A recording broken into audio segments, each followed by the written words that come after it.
Madame Brézot, que vous semble apporter le travail d'Emmanuel Dongala au roman contemporain de langue française? Je pense que dans le travail d'Emmanuel Dongala, il y a deux aspects importants. Le premier, ce serait cette notion de l'engagement, mais un engagement qui est beaucoup plus personnalisé, intime, c'est-à-dire qui prend des gens du peuple, des enfants, des femmes, et il essaye vraiment de voir leurs réflexions sans jamais être dans les réflexions binaires. Donc ça, c'est le premier aspect. Et le deuxième aspect, ce serait l'humour. Il a vraiment une vision, il peut avoir une vision humoristique. Je pense que ça s'est estompé dans son dernier roman.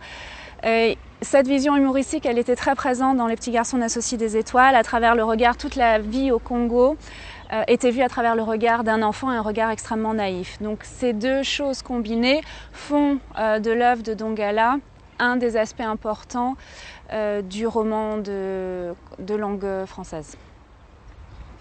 Y a-t-il des liens institutionnels ou des courants littéraires qui lient les voix d'aujourd'hui issues d'Afrique centrale et celles en provenance d'Afrique de l'Ouest?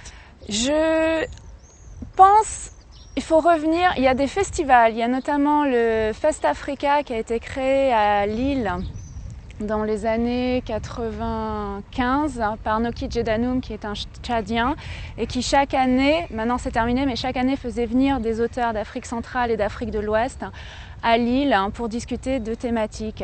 Donc ça a été une passerelle assez formidable pour travailler sur des relations finalement entre les écrivains d'Afrique de l'Ouest et les écrivains d'Afrique centrale. Après, ce qui est intéressant de voir, c'est que tous les auteurs, par exemple au Congo, Kinshasa, sont souvent publiés en Belgique par rapport à des auteurs Congo-Brazzaville qui sont publiés en France. Donc les circuits d'édition sont aussi assez différents. Mais les auteurs se connaissent. Et un autre élément aussi marquant en Afrique centrale et qui a aussi beaucoup influencé les écrivains d'Afrique de l'Ouest, c'est l'histoire du génocide rwandais.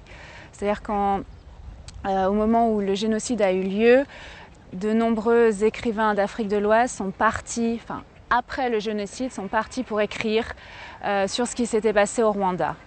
Et à ce moment-là, ça a aussi créé des liens assez forts entre l'Afrique centrale et les écrivains d'Afrique de l'Ouest.